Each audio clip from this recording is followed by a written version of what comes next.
got mail. Hello and welcome back to Saw a Movie. I'm Courtney. This is another hiatus episode. And I feel like it's a good opportunity to take a trip down memory lane. Come with me. Come down memory lane. Today we're going to go over the early internet, or for those who are really passionate about this, I'm talking about the World Wide Web, the consumer end of this. But it's the nets, it's the web, it's the interwebs. Come on. I want to just spend some time on nostalgia because our brains need it.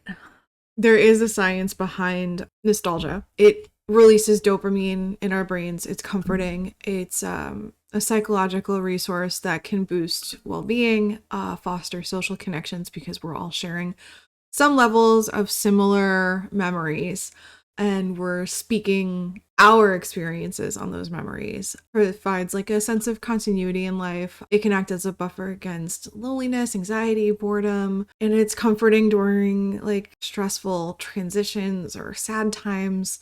Part of why we do this is because we want to we're making stupid videos. We're making stupid videos because the world needs stupid videos. It's like Bo Burnham and Inside. I was just listening to that soundtrack again at work. We're healing the world with comedy. If your house is on fire and you smell smoke, don't panic. Just call me and I'll tell you a joke. So I'm just gonna recount the way that I remember stuff to my experiences. Everyone has a different experience. Everyone has a different recall. Everyone also has a different level of give a damn when it comes to the internet. But, that sound that I played in the beginning, that was the beginning. You get home after school. Mom's not home because you're a latchkey kid and like you got the internet, baby. AOL started kind of like coming to households in like 1996. I feel like I was unsupervised on the internet at like fucking 9 or 10 years old. So like 1999, 2000. I remember Y2K. I remember turn your fucking computer off before midnight of, December 31st, 1999, because there was going to be a huge like data debacle once the clocks reset for the year 2000. Nothing happened. Like nothing at all. Like zero things happened, which is nice.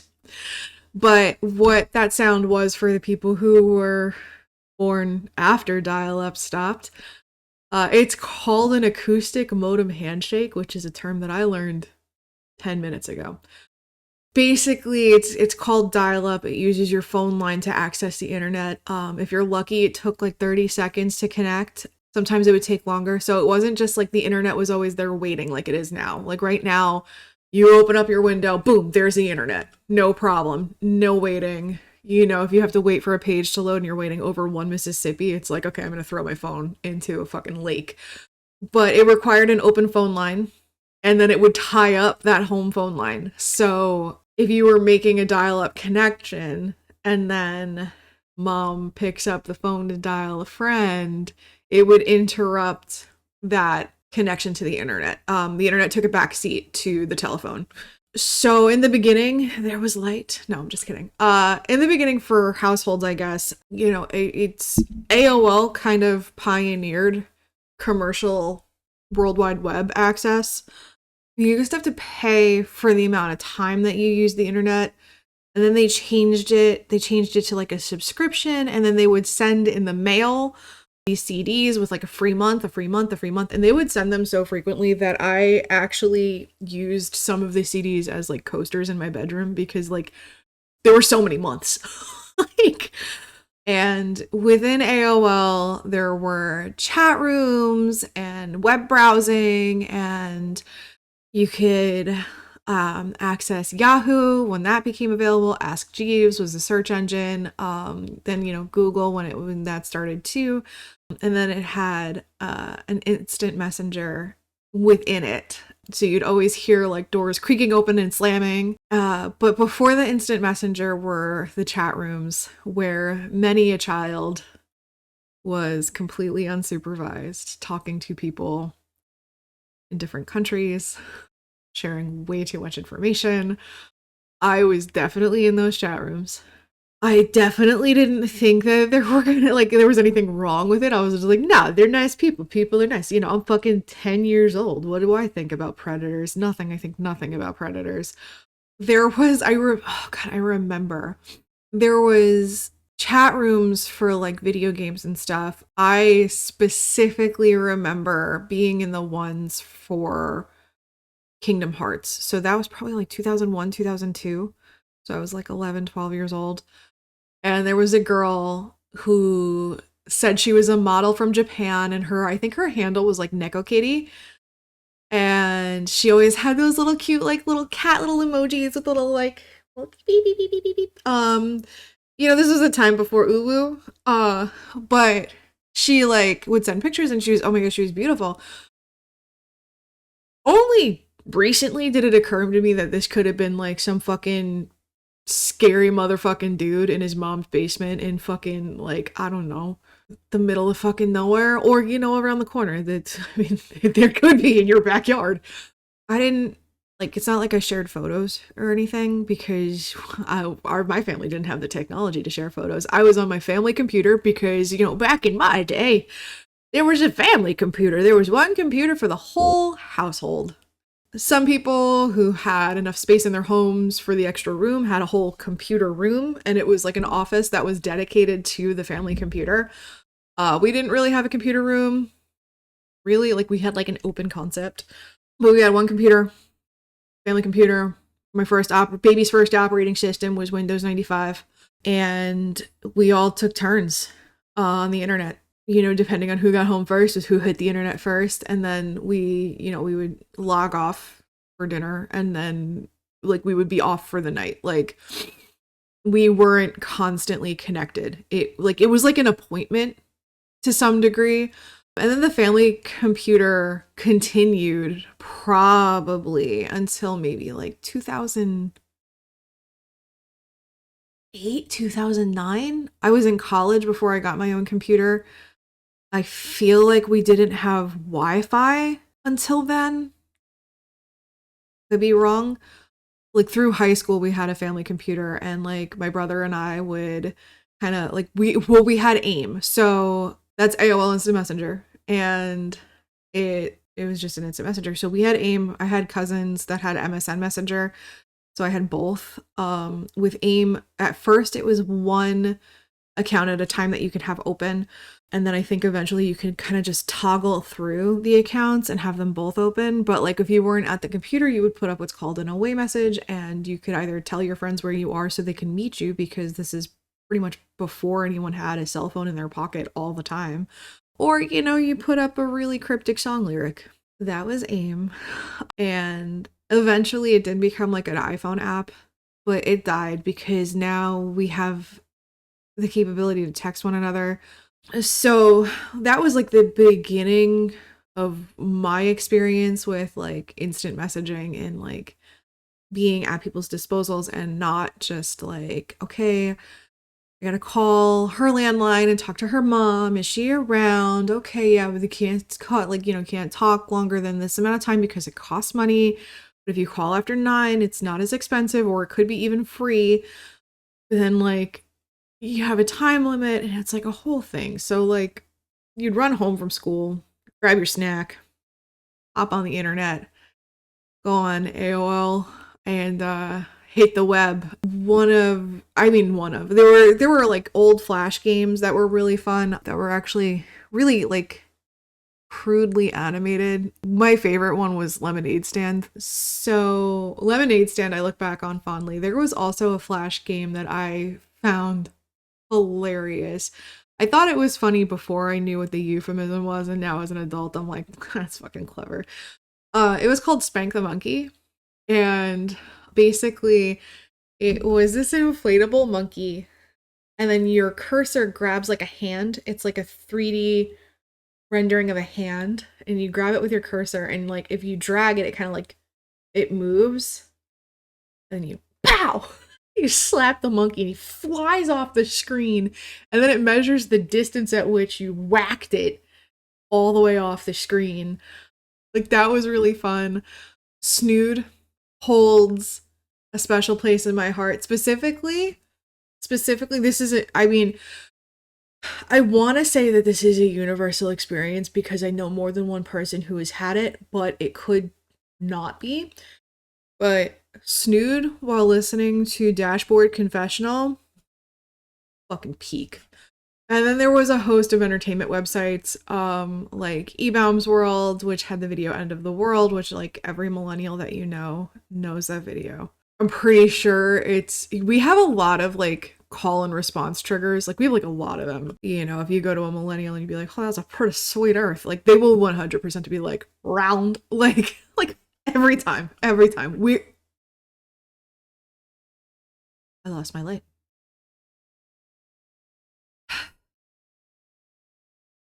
Well, in the dark we go. I wonder if I can make this brighter.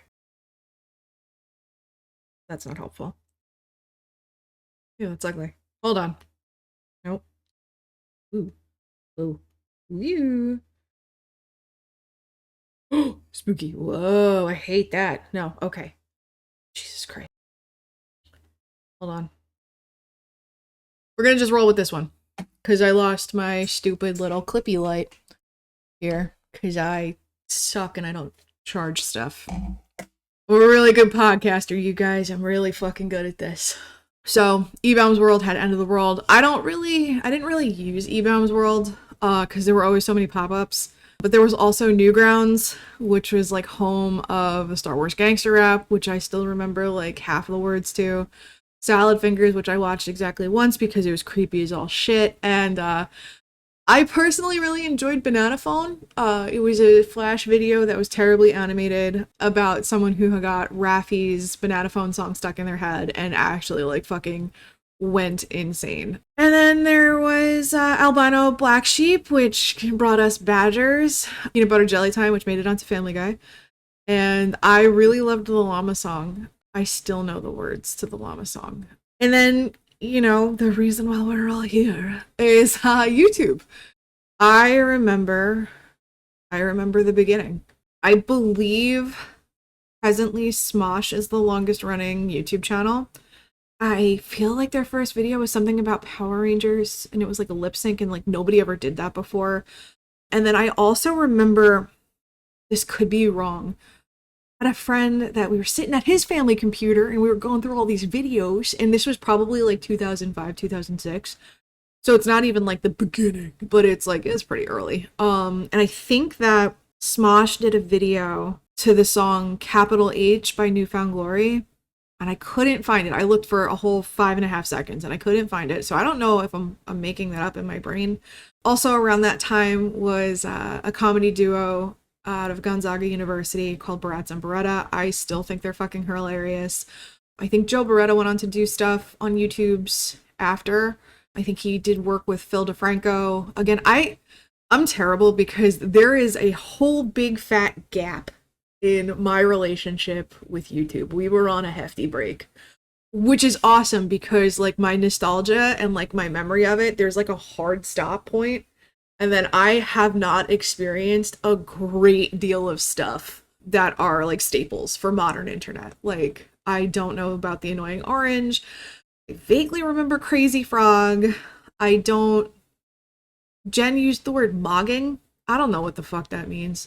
So there was Barats and Beretta. They had videos. I just showed Jen one called Completely Uncalled For. I thought it was hilarious. And then they have one, The Good Word, I thought was really funny too. They're old videos. They're like 19 years old or something. And they're just so silly. And then like another like big staple for early YouTube were like putting like video game clips or like anime clips with like the modern music of the time. I have a vibrant memory of Final Fantasy X set to Linkin Park, and it was like a stadium scene in the beginning of the video game. I did just look for it. It is still up. So it's Final Fantasy X with Linkin Park One Step Closer. It's the Blitzball scene. It's like a 19-year-old video, and I remember when it came out, that resolution was crisp, baby. It was beautiful. Looking at it today, Yikes. It's like the Moon and Knights on fucking Aqua Teen Hunger Force. They're just fucking pixels. But it was just like, it's a fond memory of like just sitting after school and just flipping through, waiting for people to message you on AIM. And like there was, of course, there were shoes, and then like the same creator created muffins, which was silly. Charlie the Unicorn was a huge staple for us growing up.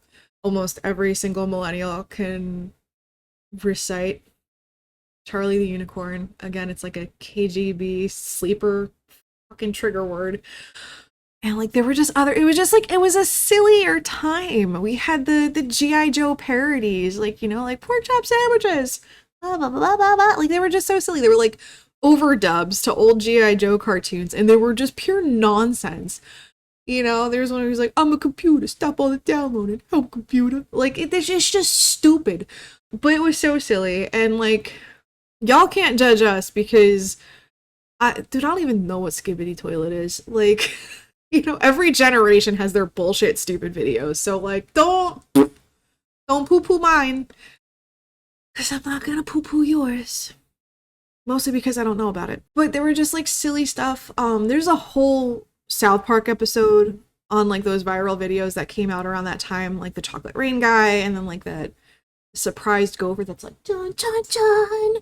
The panda, I think the panda sneezes and scares itself. The Numa Numa dance guy who dances in his chair to Jugos de Dinte. That was before it was on Just Dance, you know. I knew that song before. It was cool. And then, you know, I think in that South Park episode, Butters covers What in the Butt, which fucking throwback. There were Potter Puppet Pals. We all remember that. And then drinking out of cups. Drinking out of cups was...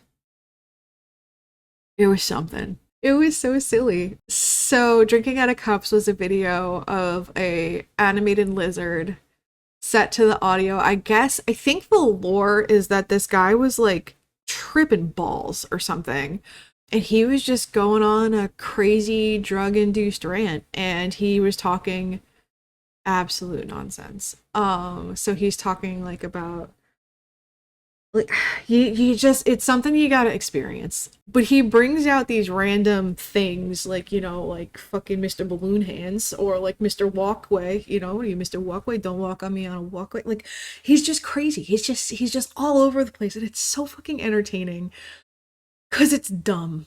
And I love it. I love it so much. I showed Jen this video also, and I don't remember if she thought it was funny or if she was just humoring me because grandma was talking.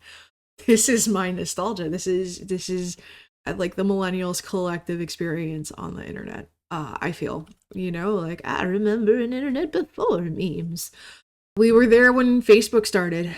Before that was MySpace, where you ranked your friends on your top 8. You know, you'd have like 300 friends because it's everyone you ever fucking met in your entire life. And you ranked them based on how much you liked them, because that's not toxic. MySpace was Facebook before Facebook. You put on your photos and you put your little status updates. You could put music on it, which was pretty cool. And I feel like around that time or before that time, there was like LiveJournal, and then like the start of like blogging and sharing your life on the internet to complete strangers, which is not at all fucking terrifying. But that, I feel like, started like the age of oversharing that we're currently still in, where we just, you know, we're just talking about our feelings, and whether we're being really forthcoming about them or really cryptic. I still know people that will be like, you know, here's a moody ass fucking song lyric, or, you know, a vague like, can't have anything, and then people be like, oh my god, what's wrong? Nothing. They still exist. But it was like prevalent back then. But there was like LiveJournal and stuff where like you would like, there was a song that was, it started off with like the fields that you enter in a LiveJournal. I think it was like the date, like the title that you would call the LiveJournal entry. You were able to choose a little icon based on your mood, and I remember just part of that song being like, mood apathetic. Like, it was just so angsty and stupid. But, you know, you were able to customize your LiveJournal and who you shared it with and your little mood icon, and then you fucking spilled your guts on the internet. And then, you know, Facebook started. It started off college only, and then you could do college invite. I got in on a college invite because I was still in high school. I think I started my Facebook in 2006, and had it not gotten hacked and deleted, it would have been old enough to like drink at this point. And then it opened up to everybody, and then like Farmville happened, and everyone's parents got on Facebook, and then it became tremendously unfun. That's when all the fun went away. But it was a time. I just like there was just so many things, right? Like you talk about the family computer, there are memes about like fucking completely tanking the family computer, downloading music because Spotify wasn't a thing. And really neither was Apple Music or iTunes. iTunes came a little bit later.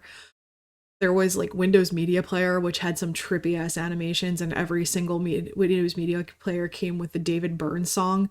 I think he's the guy from Talking Heads, but like, remember how mad people got about that U2 album for friggin' Apple users?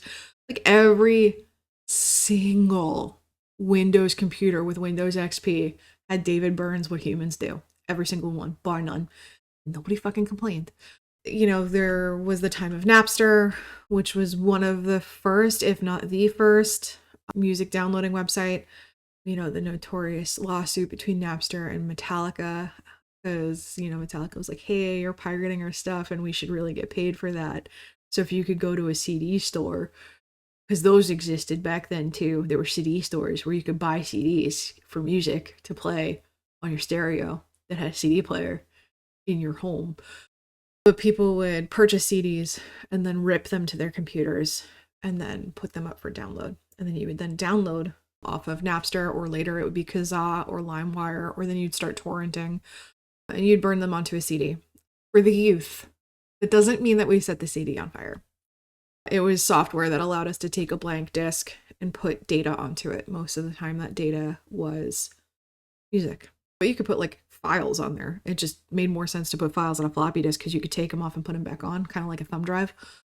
But that's what the save icon is, guys. The little square with a little that's a floppy disk. Yeah. Back in my day, there were 3.5-inch floppy disks. There used to be big ones, like big fucking oof. Oh, like it was like a plate. But 3.5-inch floppy, that's your save icon. Because that was the first like consumer removable storage. And then we would burn CDs for music, and later burn DVDs. You had to get different software for that. Before there was Reddit, there were other forums. I can't remember the big server. And then like we had fun little websites like Homestar Runner and like GeoCities and like Joe Cartoon, which looking back is probably not great for children. 3Brain, which looking back was definitely not great for children. I googled them just before I started recording, and apparently they have a Spotify channel, so I'm gonna be clicking on that later. But back in my day, Amazon only sold books. So it was primarily used by students. It was similar to Newegg, which I don't even know if that's a thing anymore. The early internet was really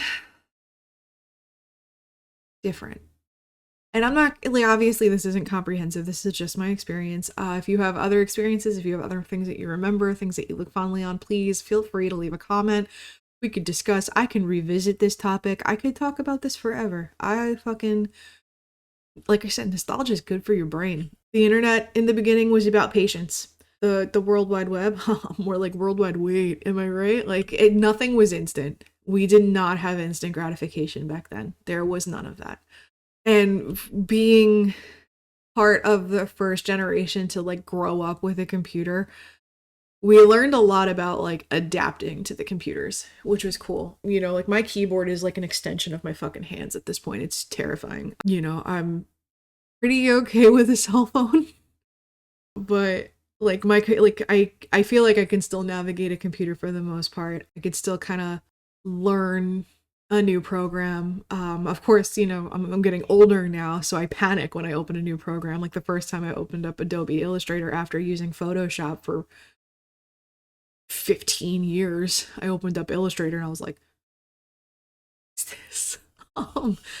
First time opening up CapCut, I got nervous. Opening up Final Cut, I got nervous. Like I feel like, this is what the senior citizens felt like when they first opened the internet. It's like, what is this shit?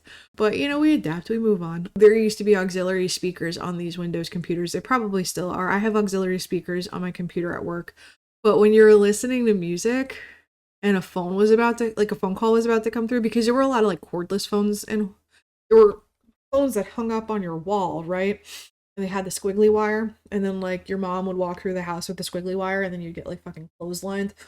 And then there were cordless phones that would have like their little satellite locations.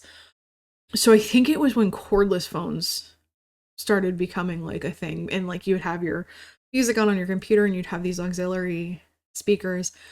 There would be a sound that came through the speaker before the phone started ringing, and it would be like ba ba ba ba ba ba ba. But this was after dial-up, because dial-up you can't get a phone call while you're on the computer or while you're on the internet. So like this was when there were like modems and routers, I think, were the next step. I'm not a tech person, dude. I'm sorry.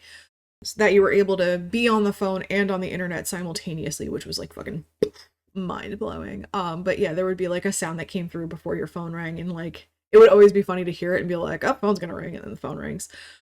We were easily entertained back then. And then you could do both, which was just like crazy. And now, oh, forget it. Now you could be on like 4 phone calls, a FaceTime, you search the internet, share your screen. Do so much now. You know, we've come a long way. You know, back in my day, you used to have to enter a URL, and now you could just throw a keyword in there and it automatically searches for you. We had to ask Jeeves. I think Jeeves died. He's not around anymore. There's no Jeeves to ask. There's nothing. There's none of that. So that's the business. This is my first installment of telling you guys about my experience growing up as a millennial. I was born at the ass end of 89, so I got the 90s to cover, baby. And the aughts, the 00s, I could probably hit more internet stuff. The internet is like infinite, but I feel like we covered a lot of ground. Please, again, feel free, comment. Let's have some discourse. That's what's up. That's my hiatus episode about the World Wide Web and the early experience as a consumer on the internet. You know, I will say that I do look fondly back on the times where people did not use the phrase I was today years old. I was today, geez, I can't even say it verbally. It's like so much rage. And I know it's mostly my generation that fucking uses this phrase, but I was today years old.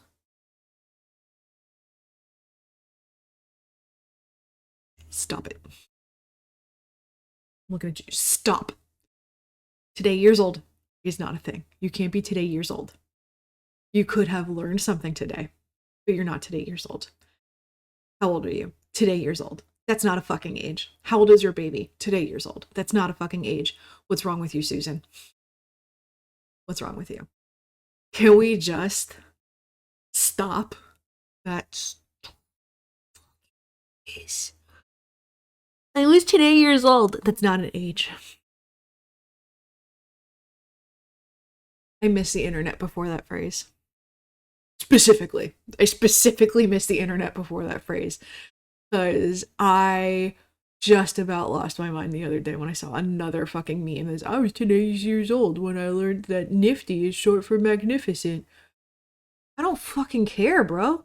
You could just be like, oh shit, did you know that nifty is short for magnificent? You don't have to be today years old when you found it out. I could go on for 20 minutes just complaining about this. It really grinds my fucking gears, dude. And I know in the grand scheme of things, it's not fucking important. It's not a big deal. It hurts nobody. It's just a... So, I look fondly upon those times. When we weren't today years old. We were just 36. Come on, guys. Do better. But anyway, that's Internet Volume 1. Who knows if there's going to be a Volume 2. If you give a millennial a chance to talk about their childhood, they are going to take it. And, well, Jen and I have a platform, and I get to educate her on this shit with these videos, too. Her sister is also a millennial, so she knows a little bit of it by proxy. But grandma's talking. Gather around, kids. Have a good one. Think of things that make you happy. Share your happiness, specifically with me. Yeah, let me know what you look fondly on. I'll catch you later. Have a good one. Skibbity toilet to you. I don't know what that means. I'm sorry if I just insulted you. It's like having a tattoo in a different language. I have no idea what I'm saying. I'm so sorry. Doodles.